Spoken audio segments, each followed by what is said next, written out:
¿Crees en los milagros? Anita Moorjani fue diagnosticada con cáncer linfático en etapa terminal en 2002. Su salud se deterioró rápidamente y entró en un estado de coma. Durante este estado, atravesó una experiencia cercana a la muerte, en la que describió haber experimentado una sensación de paz profunda y conexión con una energía amorosa universal. En su experiencia, Moorjani describió cómo percibió la presencia de seres espirituales y experimentó una comprensión profunda de su propia existencia y propósito. Además, afirmó haber experimentado una curación profunda a nivel físico, lo que la llevó a recuperarse completamente del cáncer. Después de recuperarse, Moorjani compartió su experiencia en conferencias y finalmente escribió su libro Dying to Be Me, Morir para ser yo, que se convirtió en un bestseller del New York Times. Su historia ha inspirado a muchas personas y ha generado interés en la conexión entre la mente, el cuerpo y la curación. ¿Consideras esto un milagro? A lo largo de la historia, se usa la palabra milagro para descubrir eventos extraordinarios percibidos como intervenciones divinas o sobrenaturales. Todos queremos experimentar estos milagros.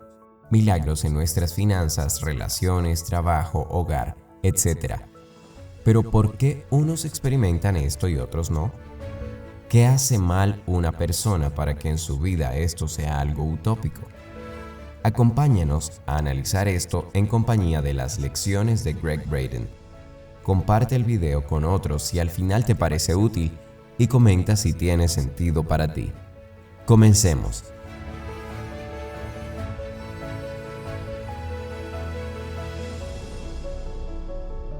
Un asistente a un seminario de Gregg hizo una pregunta que probablemente tú te has hecho.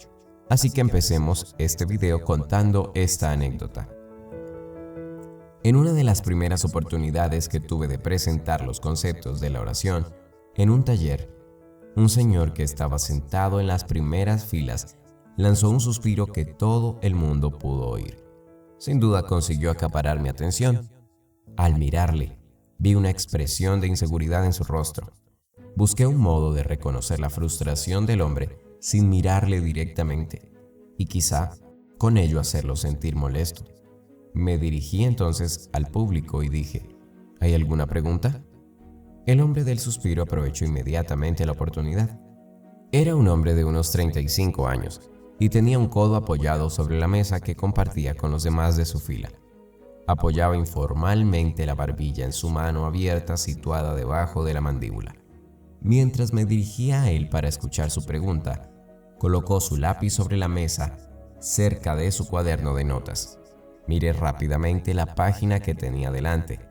Estaba llena de notas, diagramas y garabatos. Pude ver que este hombre había estado ocupado. Comenzó a hablar con otro gran suspiro. Ya he oído esto antes, dijo, manteniendo la barbilla apoyada en su mano. Llevo muchos años en el camino y he estado con muchos maestros. De un modo u otro, todos han dicho lo mismo. Lo que está diciendo no es nada nuevo. Sin embargo, ha habido algo en lo que nunca había caído en cuenta hasta ahora.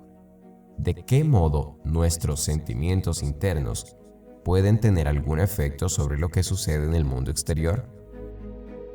Recordé la conversación que había tenido meses antes con mi madre.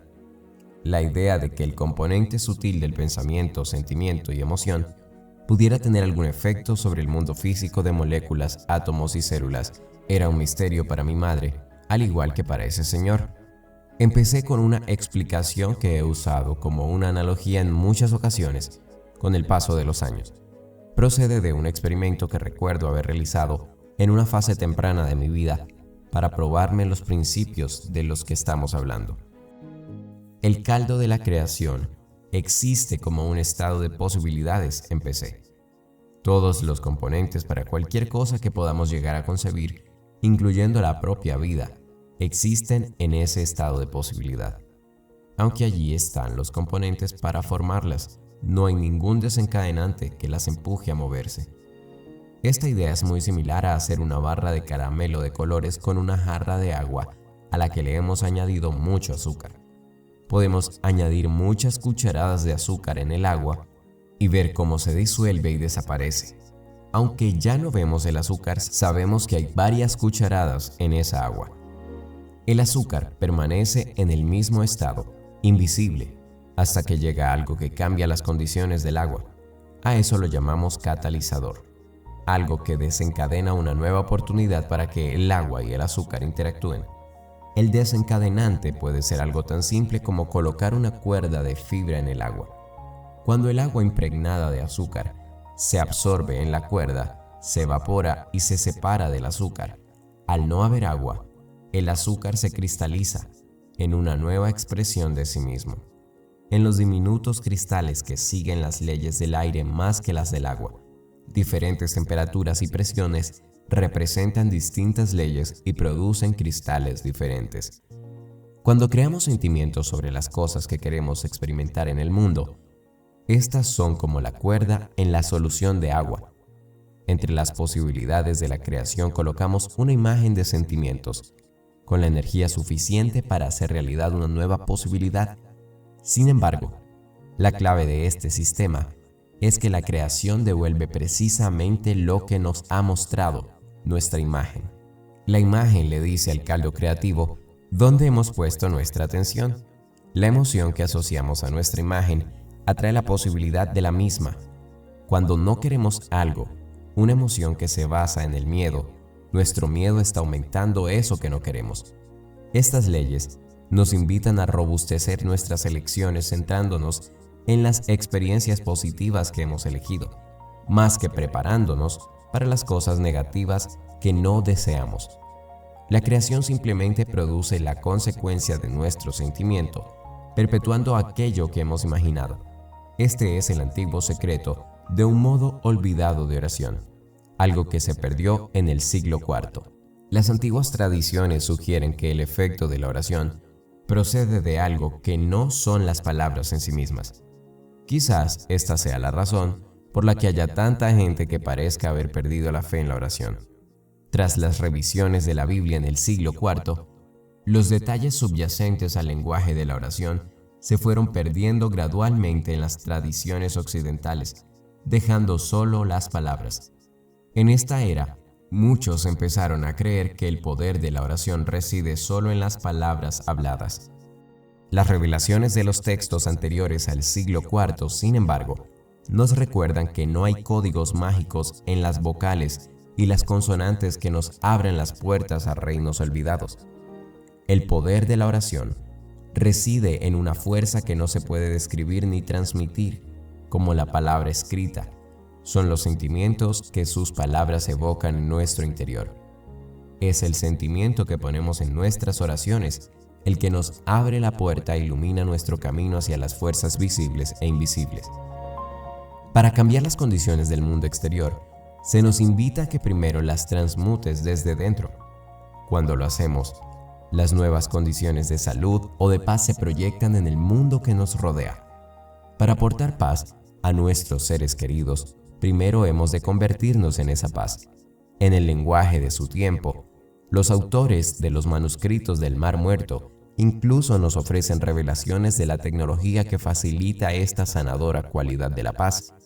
Se ha de producir en nuestros pensamientos, sentimientos y cuerpos. Hace mucho hice una encuesta informal entre los participantes de mis seminarios respecto a la oración. Utilicé los resultados para proporcionar un ejemplo actual de la naturaleza de la oración en ese tipo de audiencia en particular. Cada encuesta empezaba con la pregunta: cuando rezas, ¿qué pides? Me puse un tablón con las hojas y delante de él iba registrando los múltiples y variados escenarios que habían descrito los miembros de cada grupo. Después de 6 meses de estas encuestas informales de públicos que eran una muestra representativa de distintos estratos sociales, étnicos, geográficos y de edad, pude definir 4 propósitos para orar. 1. Para conseguir más dinero. 2. Un trabajo mejor. 3. Tener buena salud. Y 4. Mejorar las relaciones, justamente en ese orden. Al aplicar nuestro modelo de oración como pensamiento, sentimiento y emoción, podemos averiguar por qué funcionan nuestras oraciones y qué sucede cuando no es así. Por ejemplo, a la cabeza de la lista, lo más normal era rezar por dinero. Si queremos rezar para conseguir más dinero, primero hemos de ser conscientes de cuánto dinero tenemos. Si rellenamos los espacios en blanco a medida que nos desplazamos por la tabla hacia la derecha, obtendremos una visión sobre la cualidad de dichas percepciones. Cuando pedí a los asistentes que piden más dinero en sus oraciones que describieran sus pensamientos sobre él, las respuestas me llegaban desde todas las direcciones de la sala. Como cabía esperar, eran bastante similares. Frases como "no tengo bastante", "necesito más y se me está acabando", eran bastante frecuentes. Enseguida apunté las palabras que correspondían al apartado pensamiento. Antes, hemos identificado el pensamiento como nuestro sistema de guía, el programa direccional para la energía que movemos en el mundo. Sin ese poder que alimenta nuestro pensamiento, este podría existir indefinidamente como una posibilidad en nuestra mente. El potencial del pensamiento sin la energía que lo alimenta es lo que conocemos como deseo. Para que nuestro pensamiento tenga fuerza, hemos de infundirle energía. Quizás esta sea la respuesta a por qué nuestras oraciones a veces parecen no tener respuesta. Cuando no está el poder que da vida a nuestras afirmaciones, estas pueden existir indefinidamente como un potencial, como deseos bien intencionados. Es nuestro don de la emoción, el que confiere el poder a la posibilidad de nuestro deseo. Al reconocer que podemos elegir amor o miedo como la emoción que alimenta nuestro pensamiento, es más frecuente que basemos nuestra necesidad en el segundo. Cuando decimos que necesitamos más o que se nos está acabando, generalmente la emoción que está detrás de estas afirmaciones es el miedo. Aún reconociendo que puede haber excepciones, he colocado la palabra miedo a la cabeza de la categoría emoción en nuestra tabla. Con estos elementos de la oración aparentemente simples, adquirimos una claridad tremenda acerca del mecanismo de cómo y por qué nuestras oraciones funcionan en el modo en que lo hacen. Con los resultados de esta tabla delante, planteo la siguiente pregunta. Cuando unimos la emoción del miedo con el pensamiento de "no tengo suficiente", ¿qué sentimiento obtenemos? La respuesta suele ser el silencio. No me sorprende, porque el sentimiento es distinto para todos. La palabra que utilizamos para describir el sentimiento no es importante. Lo que importa es el sentimiento. ¿Cómo te sientes cuando piensas que no tienes dinero y experimentas la emoción del miedo? Uf, oigo exclamar desde algunas partes de la sala. ¡Fatal!, dice alguien. Justamente, respondo yo. Ahí es precisamente a donde quiero llegar. A través de nuestros sentimientos, de la unión invisible de pensamiento y emoción, escogemos las situaciones que condicionan nuestra vida. Cuando imaginamos un resultado con el ojo de nuestra mente y somos conscientes de la emoción que lo está alimentando, forjamos el sentimiento para comprender lo que hemos creado. Basta con mirar el mundo que nos rodea. ¿Cómo vamos a crear dinero, relaciones y salud si los sentimientos que alimentan a nuestra creación son fatal? Los sentimientos de desvalorización alimentan precisamente la creación de esa experiencia contraria a la que deseamos tener en nuestra vida, el sentimiento de falta de autoestima. Casi todas las personas presentes ya han escuchado los principios del ejercicio. Quizá lo que les resulte nuevo sea la oportunidad de poder comprender qué es lo que les había sucedido en el pasado cuando rezaban. Ahí es donde empieza nuestra sanación. Al repasar juntos estos ejercicios, en menos de 10 minutos, con la ayuda de un sencillo tablón para colgar hojas, es posible ilustrar el mecanismo de lo que puede que sea el poder más grande de la creación. Es la dicha que surge de recordar nuestro poder para traer bienestar, abundancia, salud, seguridad y felicidad a nuestras vidas, que se había perdido en Occidente hace 1500 años. Además de identificar cómo funciona nuestra tecnología interna de la oración, también tenemos que cambiar los elementos de nuestra oración para que nos sirvan mejor en el futuro. La fórmula es pensamiento, sentimiento, emoción. Todo empieza con el pensamiento. Tu deseo o aquello por lo que pides genera un sentimiento de carencia o inspiración. Si dices necesito dinero, probablemente crees un sentimiento de miedo. Miedo a quedarte donde estás. Miedo a que no cambie nada y consecuente a esto crees un estado de ser que inconscientemente solo espera eso. Pero ¿por qué pasa cuando rezas y tu pensamiento es: creo fielmente en el poder de Dios y en su inmenso amor? Sé que pronto tendré el dinero que en ese momento estoy necesitando y más. ¿Qué sentimiento te genera esto? Puedes sentir gratitud, empoderamiento o inspiración, y crearás un estado de ser que vibrará con esa posibilidad que ya existe en el campo cuántico. Siempre que vayas a orar o a pedir por tus deseos, asegúrate de analizar en qué estado de ser estás al finalizar tu oración. ¿En un estado de miedo o de fe? Si te ha gustado esta información, por favor comparte con más personas, ya sea en tu WhatsApp, Facebook o Instagram. Queremos que más personas llenen sus vidas con información útil y de valor.